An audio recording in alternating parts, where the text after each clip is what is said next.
a hard question to answer. I feel like it really depends on the day of the week that you ask. I always will think characters.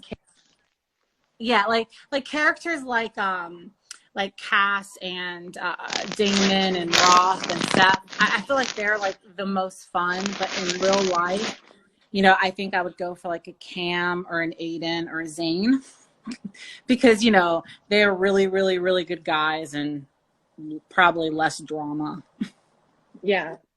I think people's book boyfriend is not necessarily like what they want in a real life boyfriend. No. Like, don't ever boss me around in real life. Like, ever. I'm not that girl. But in a book, I'm like, okay. Okay. And then if you could be any creature of all of like the creatures you've got. One second. I'm going to pause. Can we I'm going to walk away for 1 second. Apollo has gotten to this habit of stealing her puppy toys, the teething toys. And I want to make sure he didn't. No, okay, it's fine. He took her Kong. That's okay. If you could be any creature in From Blood and Ash, which one would you be? I would be the creature you haven't met yet. Oh, that's exciting. What creature is that? Well, I don't want to be too spoilery, but it is referenced in the kingdom. It's a bloodline that went to sleep with the gods. And if I could be probably any creature, I would probably be this one. Okay. I'm like taking notes in my head to go back. Yeah. It's a certain bloodline that I think would be really cool to shift into. And if anybody ever angered you, you would be able to easily take care of it. I'm down for that. This last year, I've had a few people, right? I think everybody's been right. Just be like, mm-hmm. No, you will wear your mask. Let's see. Okay. Someone wants to know where you've been all her life. Reader Risk said that. Here. Somebody said, Jen said what? Said, is Zane's personality intact or is he a dickish angel now too? From the Storm and Fury series. You're going to have to read and find out. There it is. Okay. Right. That's how you have to do it. Everybody, okay. I don't know if I'm saying his name right. In my head, I say Kieran. How do you say Yeah, that's name? Right. Okay. So will he have his own book or spin-off series? Is that anything that you would ever want to do? Is that something that's like a far off right now? You have to just get where you're going? Or yeah, I think that, it's hard to think of like spin-offs that involve current characters until the main story or that plot line is done. Because I don't even want to say this because people think it means something, but like, you don't know who's going to be there in the end. That doesn't mean anything, but you also don't know where they're going to be in the story. If there is a story for them. So, or like, because sometimes I've had books before where I would have readers ask about getting a story for the secondary characters, but like their story kind of played out in the background of the book. So there wasn't enough story to carry them through to, a full book. Because I do novellas every once in a while, but those who know me know I hate writing novellas because I cannot write novella length. And so it's very hard for me to condense a full story into a novella. And I'm in awe of authors who can do that because I'm like way too wordy for that. Yeah, I would be down to see him have his own moment. Love him. He's fun. Right? Okay, so somebody's asking, Betty TT is asking your favorite book of 2020. I don't know if they mean that you writ or that you wrote. I'm guessing. Sorry, that you read or you wrote? Probably I read. Oh God, it's like I read. The worst thing is, it's like I know what book it is, and I won't be able to think of it. And as soon as I get off here, I'll freaking think of it. what was it? Oh, you know, I'm gonna have Well, to you've think been about that. sharing a lot of books too, like Yeah, from your and there's a page. lot of So them, and it's hard. It's hard to pick just one. But there was oh, it's gonna annoy me now. Geez, what was it? Um,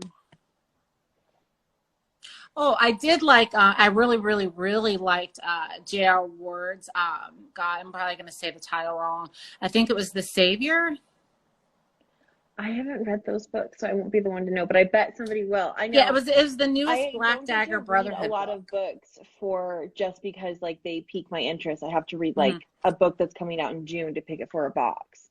So Yeah, you like have to read so far ahead, I feel it like. feels like an indulgence to read like a series that came out 4 years ago because like that's not I don't have time. But I'm really getting into audiobooks and I feel like they're really helpful for that. To like I can listen while I do other things. Yeah, you So know, the funny thing is I cannot listen to audiobooks. I have never listened to one of my own audiobooks. I cannot do it. I can do So it if I've already read the book.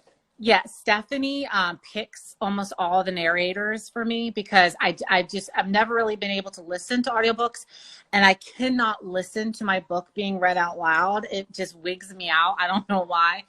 But I have, since this spring, gotten into listening to podcasts. So I feel like I could do audiobooks. I just need to do it because Yeah, I can do podcasts. Yeah. we're a huge podcast. Like all of our, whenever we're working, we're all listening to like true crime podcasts, That's what I do. which I then do like, spooks us out and we can't stop those. So, yeah, it helps me I have to say, relax. everybody that I've talked to who's listened to the audiobook for From Oh, Bud and awesome. Ash is obsessed with the narrator. Yeah, So that was a good pick. yeah, I heard that they gave like cast like a British accent, which I loved. I was like, yeah. Yeah, But yeah, I can't listen. I can't do it.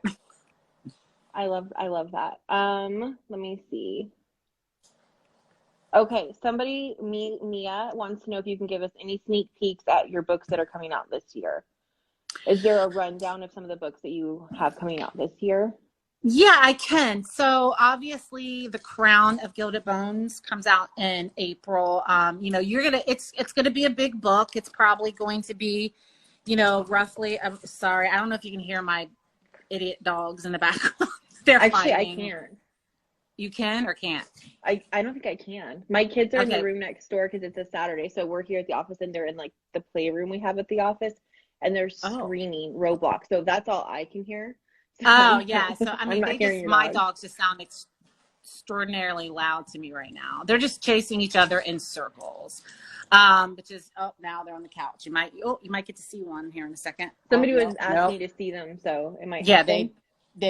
they're trying to kill each other in a loving manner. They're like Poppy and Cass right now. So yeah, so hey, 1 second. Guys, come on. Well, it's all fun and games until someone gets mad.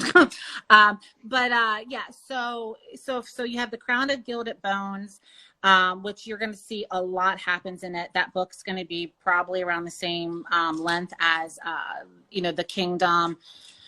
You're going to see a lot of new places, a lot of new characters. You're going to have a lot of answers to questions that were lingering from the first two books. So there's a lot of information that is provided in that book. Like it is, and I don't want to say that this way because in publishing, when you say a book is a bridge book, that's usually like a bad thing sometimes, because that sometimes means it's a filler book, but it's not.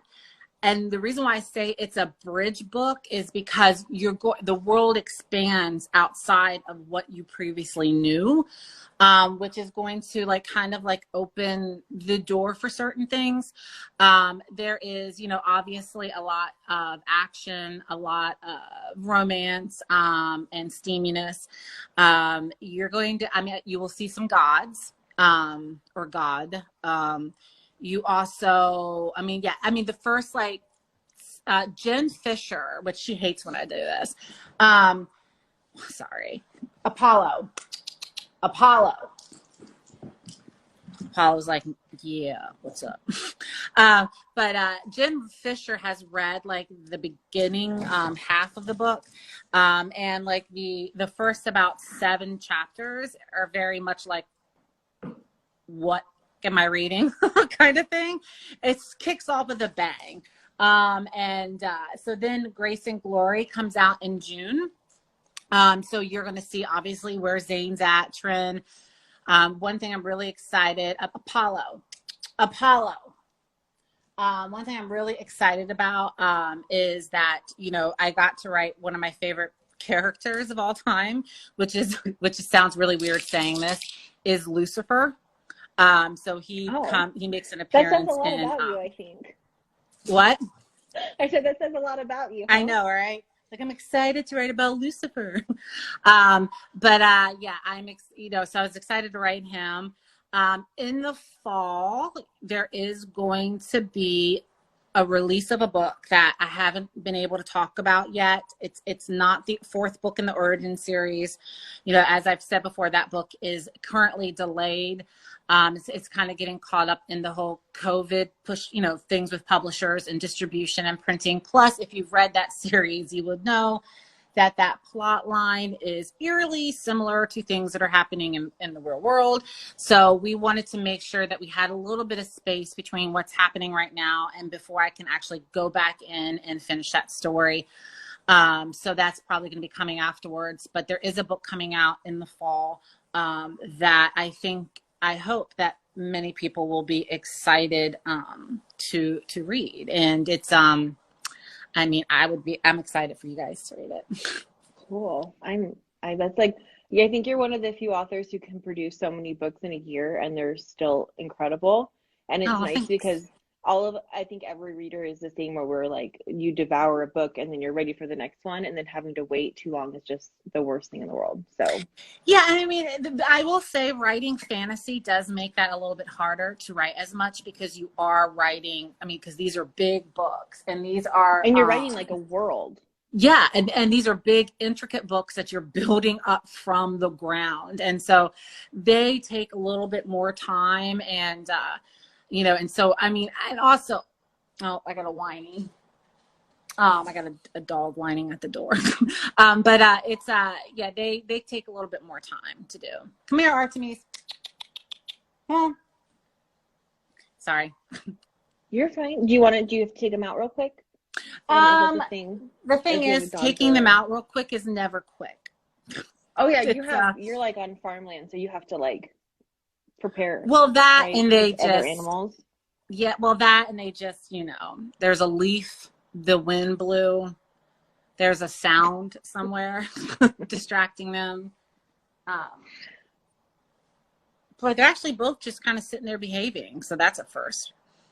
That's nice. Mine do that only when they've exhausted all their resources, and they have a lot. Let me see. Okay, so this question was asked maybe most. People really want to know about the joining situation and if it's happening in the next book. And are they asking if it's going to happen? They want to know if there's going to be a joining scene in the Crown of Gilded Bones. I'm like, I can't answer that. That's like I know. Yes or no. I have to. Yeah, I always. It's really funny, and I know you know that, but it's really funny because I always get asked that on live videos, and I'm like, guys, I can't answer that question. That's a major spoiler. Tell me how the book ends, Jen. Well, yeah, right. This is how. Tell me how it ends. It's you're gonna see some things, and you're not gonna see some things. Things and stuff. What about Tawny? Will we get to see her again? You will see. Okay, sounds good. Let me see. I will confirm that you will see Ian in the book, and you will see another character you've only heard about in the book.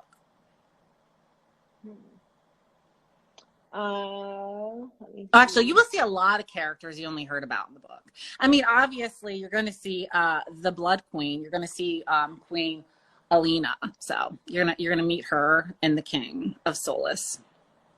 Oh, okay. Yeah. On a scale of 1 to 10, how spicy is it? Oh, I mean, here's the interesting thing about spice. You know, and the funny thing is, like, and you know this, Justine, like when you read romance, what one person thinks is super sexy and spicy or too much of it, another person thinks it's not enough. And it always makes me laugh, like in my group, where people will talk about like, oh, well, I hope we see more. I hope, and then other people will be like, well, I hope we see less. So I think you know, it's really hard to say that because everybody's idea of spice is completely different. I mean, I think it's pretty spicy. I mean, I will say that I mean, to me, it would be, I mean, I guess you have to decide what puts you above a 10. Like, you know what I mean? Like, what pushes you over a 10? Is it just the scenes, the amount of scenes, or is it the type of scenes? So I would say it's close to a 10. Artemis. What would they? Oh yeah, someone said Willa Collins. Somebody asked about, do you see that ever being like a short novella you would write, like her diary? I would love, one second, let me grab her. Come here. I mean, I think it would be fun to write the diary, but I think it would just be writing a lot of sex and that's it. And I mean, and the thing is, how horrible. yeah, well, and the thing is with writing sex, I mean, you know, people are like, oh, is it easy? Is it a creative process? I mean, blah, blah, blah. And the thing is, though, writing sex scenes is as hard as writing fight scenes because first off, it's like you got to choreograph, you know, she hear the sound she makes. She's going to start making like little hobgoblin sounds.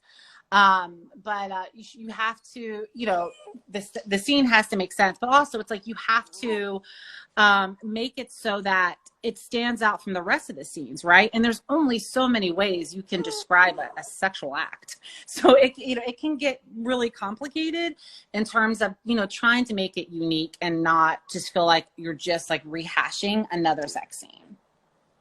I guess that would be terrible. So. All right. I don't want to be held. Let me see. So everybody's asking for release date for Origins book, and we know now that that's forthcoming. We don't have it yet. And obviously, if you're following Jen, you'll be like the first people to know. You have a newsletter, right? Yeah. And yes. also there's the J Landers group. So there's lots of resources for people who are looking to be like the first people to know. That's how you are. Oh, I love this question for you. When did you become obsessed with Supernatural, the show? Oh my God, the first season. And I was obsessed with that when the show was originally canceled. I think it only aired for like 1 or 2 seasons and it was originally canceled. So that all the way back at the beginning. But I actually haven't watched the last season yet. I'm kind of not ready to do it. Yeah, I'm like 3 seasons behind. We did like for a while where me and friends, we would go, one of our friends had like a theater room, so we would watch and like literally like dive through like 7 episodes in one night. And so we got pretty far, but I ran out of time. But those are good books. I think I like the way that you write bad guys because it feels supernatural to me where you can't help but like love them at the same time. Mm-hmm. Like I love all the bad guys on those shows. Well, and the thing is too, it's like I feel like, you know, really good villains are complicated.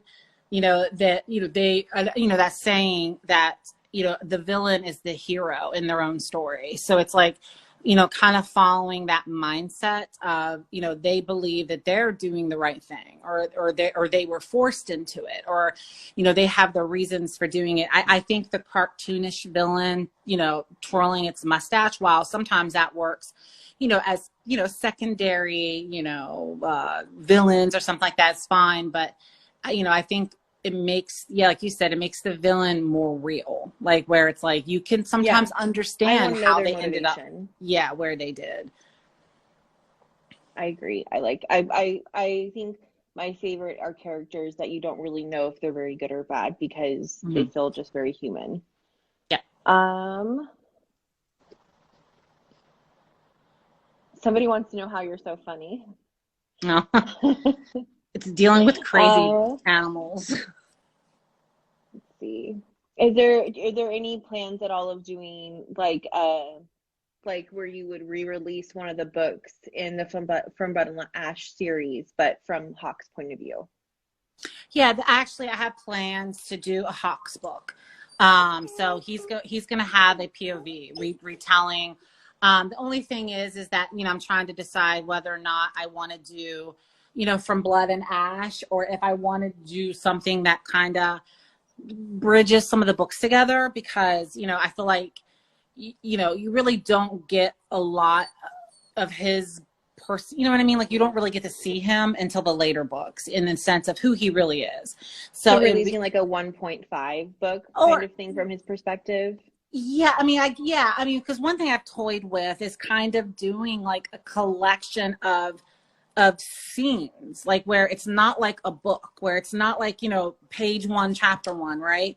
And because when you do a POV flip, you do run into the problem of just rehashing stuff that you already written, because you have a timeline that you have to follow, which sometimes can make it very difficult to put in new information. So one of the things I was kind of toying with is doing a substantial, adding a bunch of substantial flipping of scenes that would take the reader through several books, while also adding in new scenes. So it's not so much where it's you're reading from page 1 to page whatever, but I'm able to kind of do more that way, if that makes sense. I don't know. I mean, and if everybody's read the books, they should be able to fill in with her scenes. You know? Yeah, and that way, by doing that, I don't also have to like play by that really strict timeline. I can get more creative and add content that isn't necessarily having to follow this one unilateral timeline, which, you know, can be difficult when you're doing a POV flip. I think I like that, and I think that is my biggest gripe when those happen, is I feel like I'm literally reading the same book. And I think even sometimes, depending, I feel like it still feels like the narrator still has the voice of the female character somehow, even though it's from his perspective. So I feel like it'd be really hard as a writer to do that and not slip into that role. Yeah. Do you have a go-to snack that you like to eat when you're writing?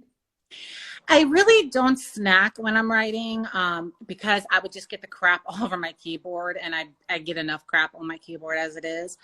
But like I will like snack on sometimes, like, you know, the little Dove chocolates, or I got a in bulk the packages of chewable sprees recently, I yummy. remember those. I was like, what are those? Yeah, like you can get them on round. Yeah, in Amazon. So I've been doing that. But nothing really that's like a real food that I'll snack on, just because you know, you just get it all over the keyboard.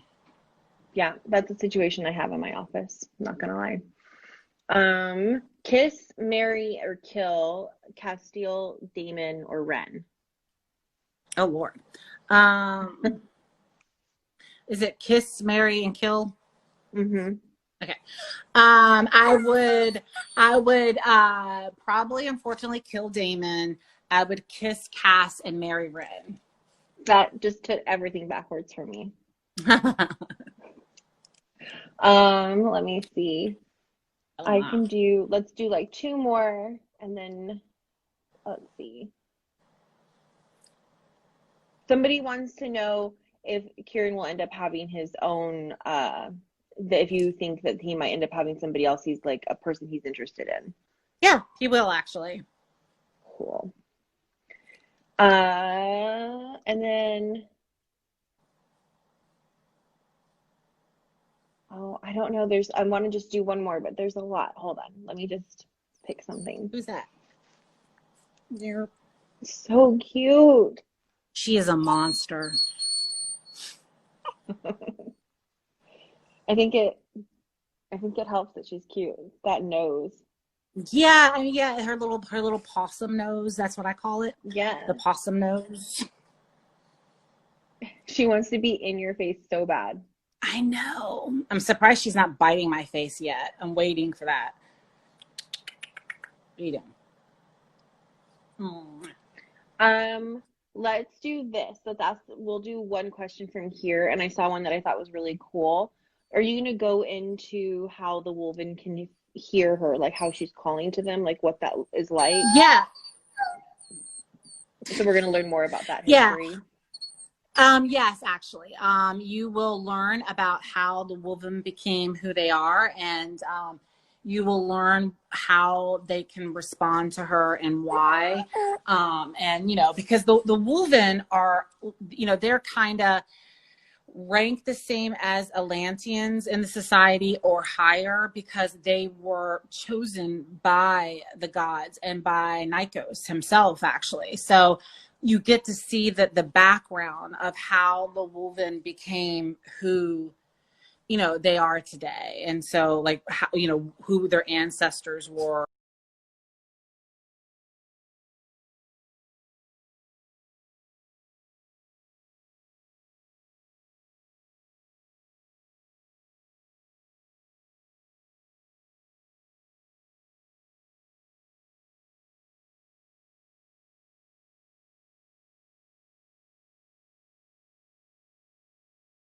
Who they are today, and so like how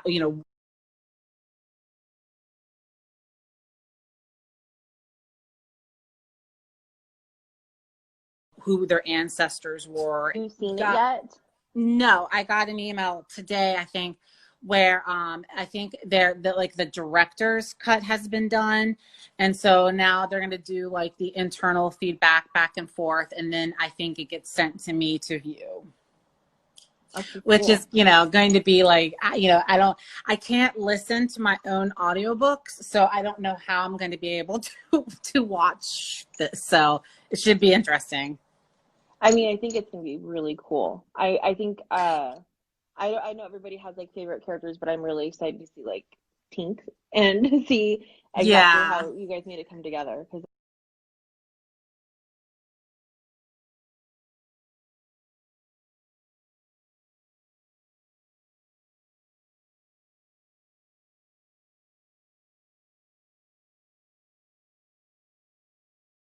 I that's mean, gonna be I've great. seen some, obviously, some behind the, readers of the series are going to be really happy. And I think that people who haven't picked up the series yet are going to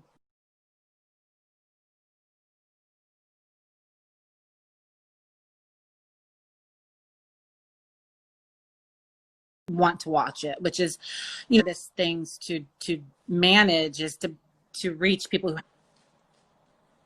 Crazy, but J.R. Ward just said she wants to do a watch party online when it premieres. Hey girl, hey.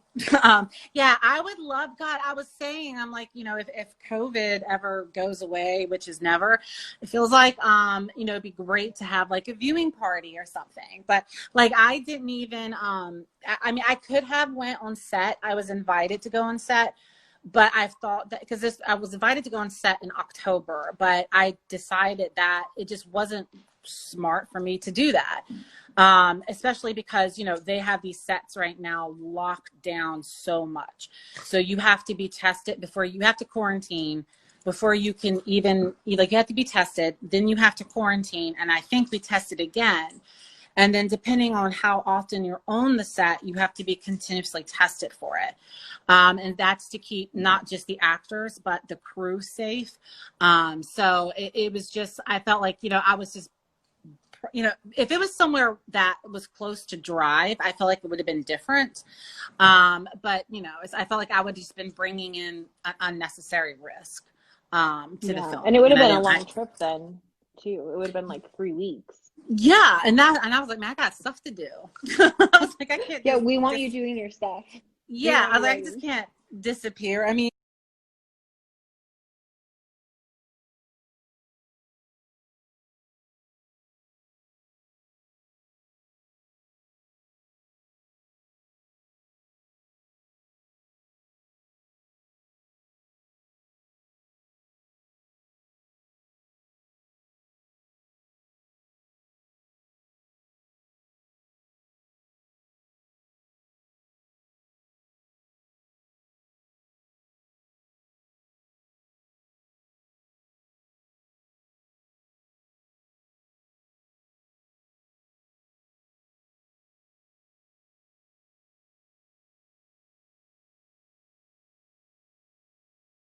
great. Like now I have to wait.